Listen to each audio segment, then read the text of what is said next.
अयोध्या में राम मंदिर के लिए संघर्ष लगभग 1000 वर्ष तक चला, जिसमें हजारों लोगों ने अपनी जान दे दी तो कई राजवंश इसके लिए लड़ते हुए समाप्त हो गए और कई योद्धा भगवान राम के जन्म स्थान की रक्षा में फना हो गए। आज हम आपको बताने जा रहे हैं वो चौंकाने वाले ऐतिहासिक तथ्य जो राम मंदिर से जुड़े हुए हैं। कन्नौज के गहड़वाल राजपूत वंश के 5 सम्राटों चंद्रदेव, मदनपाल, गोविंद चंद्र, विजय चंद्र और जयचंद्र के शासन काल में अयोध्या का चतुर्दिक विकास हुआ।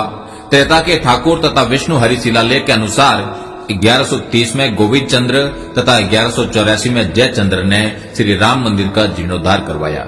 अवधवासियों के अनुसार आक्रांता से लड़ते लड़ते जयचंद्र की वीरगति के बाद हिंदुओं का सूर्य अस्त हो गया। देश में विदेशी आक्रांताओं का दौर बढ़ने लगा और भारत पर हो रहे आक्रमणों की इस कड़ी में खानवा के युद्ध के बाद महाराणा सांगा की मृत्यु तथा चंदेरी में मेदिनी राय प्रत्याहार की वीरगति के बाद बाबर ने अवध पर विजय के लिए मीराबाकी को सेनापति बनाया। वर्तमान अयोध्या के हंसवर के राजा रणविजय सिंह और उनकी पत्नी जयकुमारी ने अन्य स्थानीय राजपूत शासकों के साथ मिलकर बाबर के सेनापति मीरबाकी द्वारा श्री राम जन्मभूमि पर बाबरी मस्जिद का निर्माण के विरुद्ध युद्ध लड़ा। लगभग 15 दिन तक जन्मभूमि परिसर रणविजय सिंह के नियंत्रण में रही, किंतु अंततः युद्ध में सभी वीरगति को प्राप्त हो गए। मीरबाकी ने 1528 में मंदिर तोड़कर बाबरी मस्जिद का निर्माण करवा दिया। 1678 से 1707 में औरंगजेब के समय पर राजेपुर के ठाकुर गजराज सिंह, सिसिंडा के कुंवर गोपाल सिंह, ठाकुर जगदम्बा सिंह, बाबा केशव दास और हजारों राजपूतों ने राम जन्मभूमि के लिए दर्जनों लड़ाइयां लड़ी। ठाकुर जगदम्बा सिंह का बलिदान तो आज भी अवध की लोक कथाओं में अमर है। बाबर की मृत्यु के बाद मुगल सत्ता में जयपुर के शासकों का हस्तक्षेप अधिक रहा। काशी, मथुरा, वृंदावन सहित उत्तर भारत के ये सभी धार्मिक स्थल मान सिंह जी की जागीरी में आते थे। जयपुर रोयल के अभिलेखागार के अनुसार 1717 में सवाई जयसिंह द्वितीय ने सरयू नदी के किनारे श्री राम जन्म स्थान खरीदा और 1725 तक इस मंदिर का जीर्णोद्धार करवाया।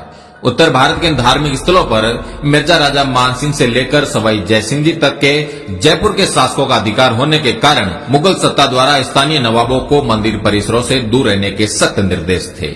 जयपुर शाही परिवार के पास राम मंदिर और आसपास 983 एकड़ के करीब जमीन थी, जिसका नक्शा जयपुर रॉयल आर्काइव में आज भी उपलब्ध है। सवाई जयसिंह जी की मृत्यु के बाद यह क्षेत्र नवाबों के अधीन रहा। नवाबों के शासन में श्री राम जन्मभूमि पर पुनः मस्जिद का निर्माण होता रहा। अमेठी के राजा बंदाल गोती राजपूत वंश के गुरुदत्त सिंह और पीपरा के चंदेल राजा राजकुमार सिंह ने राम मंदिर के लिए नवाब शहादत अली खान के साथ लगातार 5 लड़ाइयां लड़ी। कालांतर में हंसवर परिवार से ही निकले मकारी के चंद्रवंशी राजा ने 1814 से 1836 के मध्य अवध के नवाब नरीरुद्दीन हैदर के विरुद्ध राम मंदिर के लिए 3 लड़ाइयां लड़ी। गोंडा के राजा देवी बख्श सिंह ने अवध क्षेत्र के सभी तालुकदारों और छोटे राज्यों को एकजुट किया और 1847 से 1857 के बीच कई लड़ाइयां लड़ी। इन लड़ाइयों में नवाब वाजिद अली शाह बुरी तरह हार गया और इन लड़ाइयों के दौरान ही एक छोटा चबूतरा और राम मंदिर परिसर में मंदिर का निर्माण किया गया। जन्मभूमि स्थल पर चबूतरे के निर्माण के बाद अमेठी के एक मौलवी अमीर अली द्वारा एक टुकड़ी रवाना की गई, जिसे भीटी के राजकुमार जयदत्त सिंह ने रोनाई गांव के पास रोक दिया और वहां पर एक लंबी लड़ाई हुई, जिसमें कई राजपूत सैन्य दल लड़ते हुए वीर गति को प्राप्त हो गए। 1857 की क्रांति के बाद ब्रिटिश सरकार ने मंदिर परिसर पर भविष्य में विकास कार्यों पर रोक लगा दी। देश आजाद हो गया, किंतु 1000 वर्षों तक चल रहे संघर्ष ने विराम नहीं लिया। राम मंदिर आंदोलन के जनक मेवाड़ के वीरम देवोत राणावत महंत दिग्विजय नाथ जी ने इस आंदोलन को संगठनात्मक स्वरूप दिया और 1969 में अपनी समाधि से पूर्व तक अनवरत इस काम में कार्यरत रहे। उत्तर प्रदेश के तत्कालीन मुख्यमंत्री वीर बहादुर सिंह रघुवंशी ने 1 फरवरी 1986 में पहली बार राम मंदिर के ताले खुलवाए। 1949 में केंद्र तथा राज्य सरकार पर विवादित ढांचे से प्रभु श्री राम की मूर्ति हटाने का दबाव था। उस समय फैजाबाद के सिटी मजिस्ट्रेट ठाकुर गुरुदत्त सिंह ने मूर्ति नहीं हटने दी। फलस्वरूप उन्हें अपनी नौकरी से हाथ धोना पड़ा।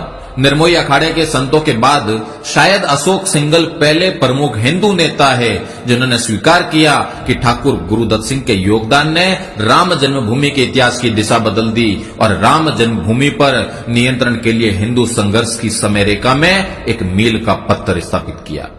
विवादित ढांचा गिराया गया और आज हम देखते हैं कि महंत दिग्विजय नाथ जी की भावी पीढ़ी योगी आदित्यनाथ जी के तप परिश्रम के फलस्वरूप प्रभु श्री राम के मंदिर की प्राण प्रतिष्ठा होने जा रही है। लगभग 1 सहस्त्र वर्ष के क्षत्रियों के संघर्ष के बाद आज क्षत्रियों को कौन सा स्थान प्राप्त है, इसका आप स्वयं मूल्यांकन करें।